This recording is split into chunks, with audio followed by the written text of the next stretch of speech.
Vamos a entender qué es lo que está ocurriendo en las calles de México, porque México no es un objetivo cualquiera para la derecha internacional, es el objetivo.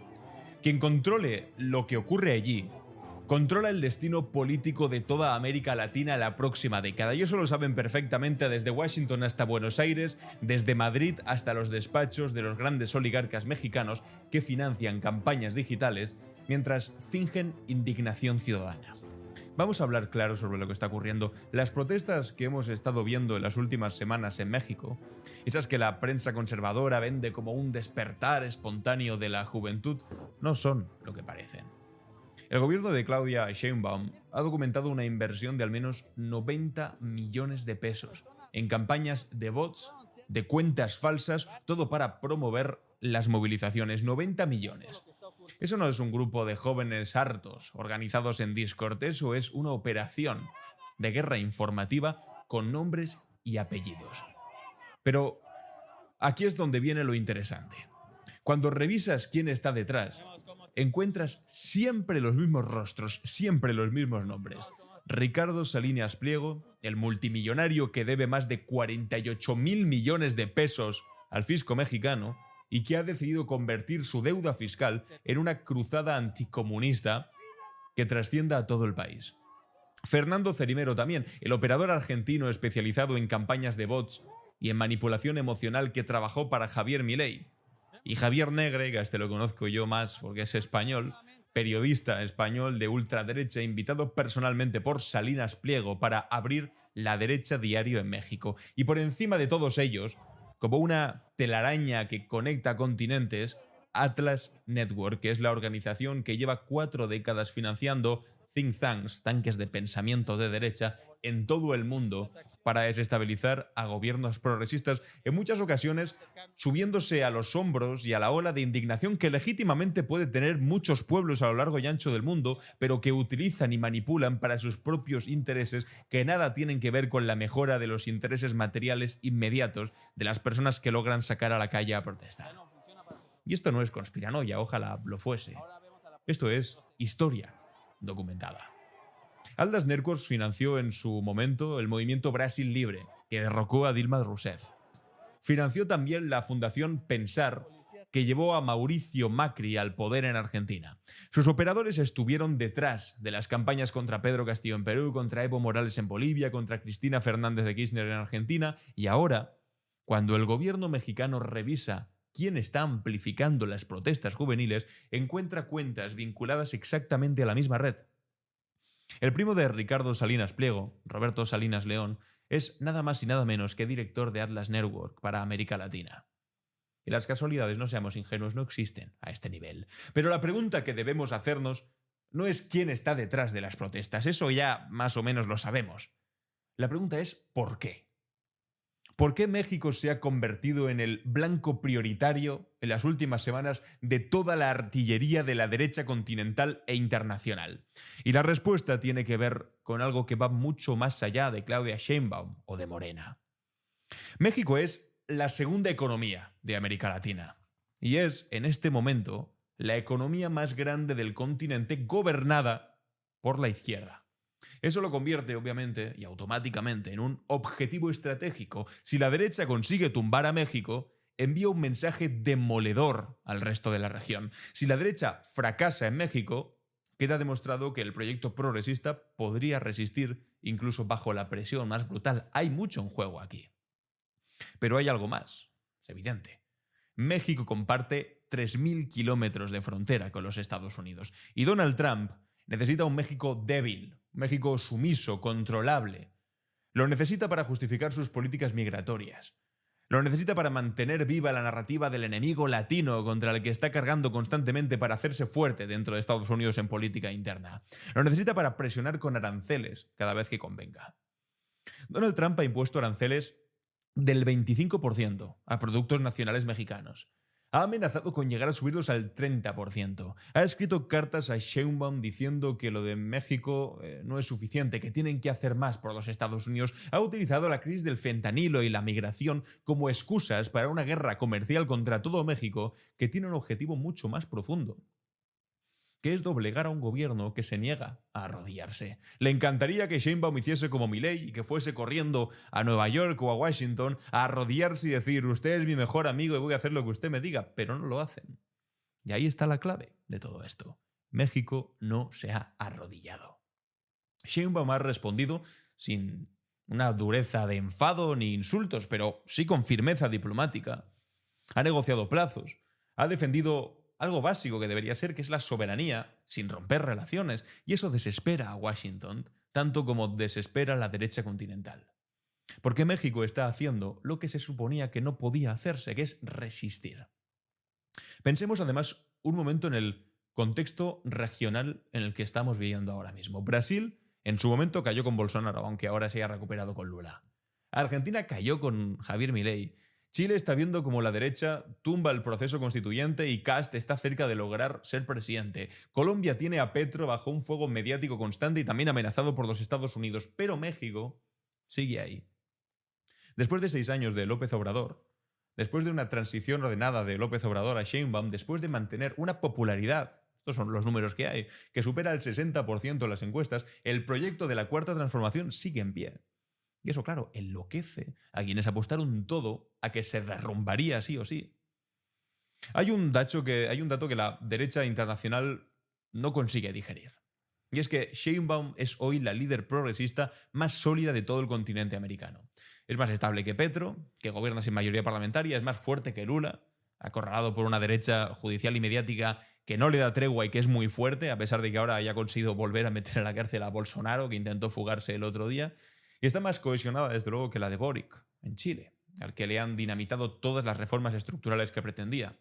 México, de alguna manera, es la columna vertebral del progresismo latinoamericano, y tumbar esa columna significaría, por supuesto, tumbar el bloque entero.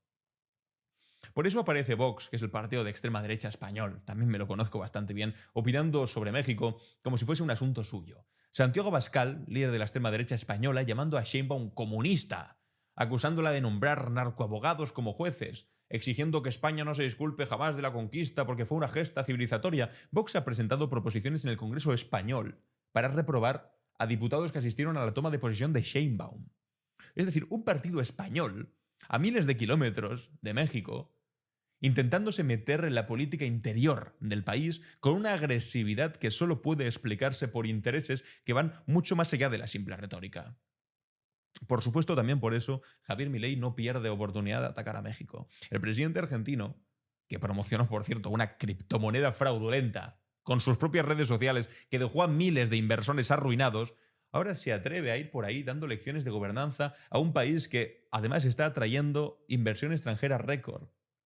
Mientras lo que hace su hermana, la hermana de Milei, es quedarse con el 3% de la Agencia Nacional de Discapacidad.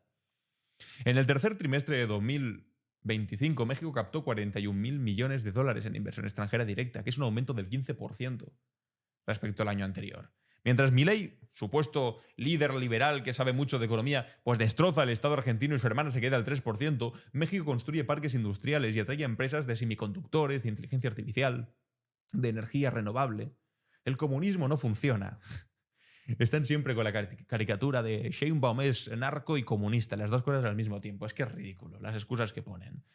Pero claro, eso no encaja con el relato. El relato dice que el socialismo arruina países, que la izquierda son hambre y piojos.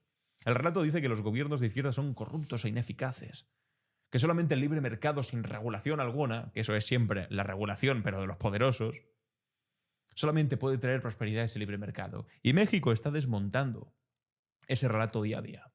Por eso hay que atacarlo, por eso lo atacan. Por eso hay que inventar marchas, por eso hay que inflar protestas con bots pagados, por eso hay que convertir el asesinato de un alcalde en una crisis de régimen. Porque si México funciona, si en México funciona, la mentira se derrumba y no pueden permitir que eso ocurra. Y claro, les funciona. Y eso es lo que más les duele. El gobierno de la Cuarta Transformación ha reducido la pobreza en millones de personas. Queda mucho por hacer, por supuesto. ¿Es todo maravilloso? Desde luego que no. Hay cosas que son horribles. Hay partes del Estado que siguen estando controladas por unidades paramilitares violentas, que son sitios en los que no se puede ir. Hay mil cosas que hacer, por supuesto. Pero la solución no es vender el país a cachitos a Estados Unidos o plegarse a lo que digan líderes internacionales, es defender la soberanía e ir avanzando en una línea soberana, poco a poco, hacia un país mejor.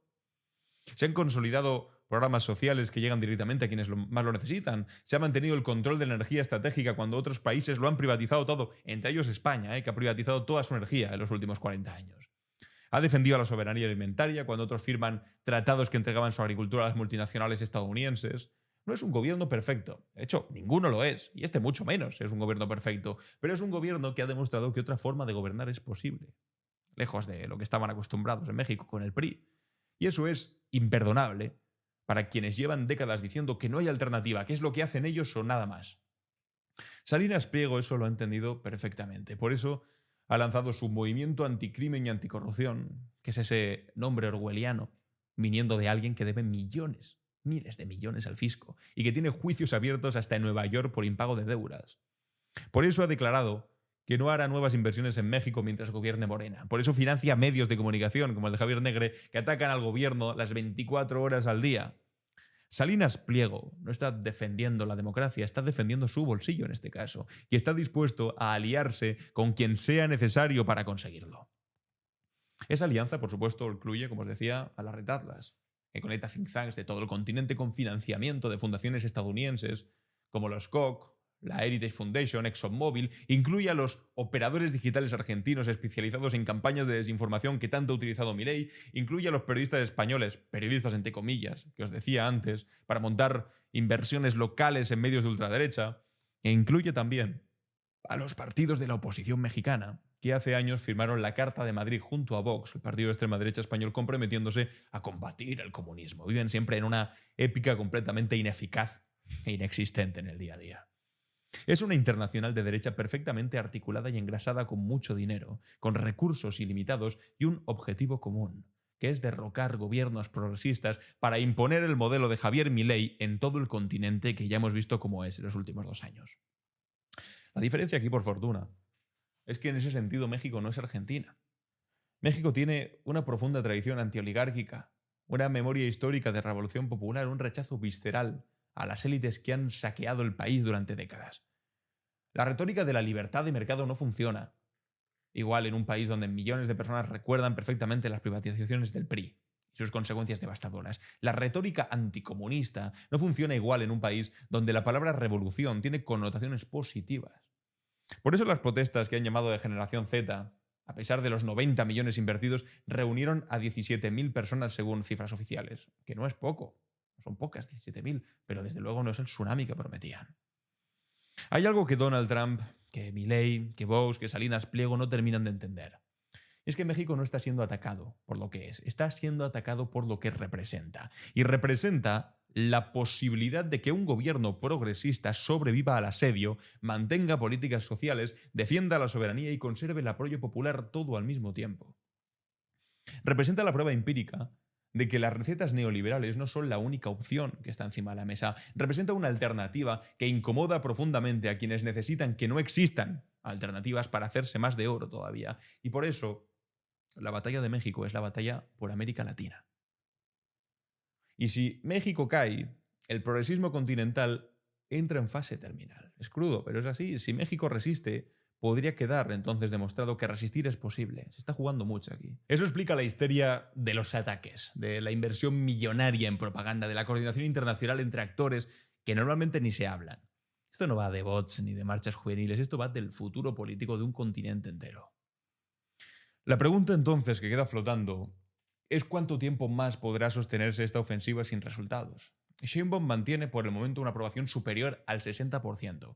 La economía mexicana sigue atrayendo inversiones a pesar de los aranceles de Donald Trump. Los programas sociales siguen funcionando. El proyecto político sigue cohesionado. Cada mes que pasa sin que México caiga es un mes de fracaso para la estrategia de la derecha internacional.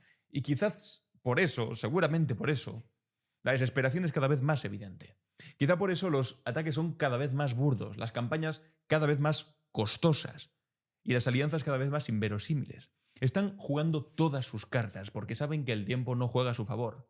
Y mientras tanto México sigue ahí, resistiendo, gobernando y demostrando que otra cosa es posible. Y eso es lo que no se pueden permitir perdonar.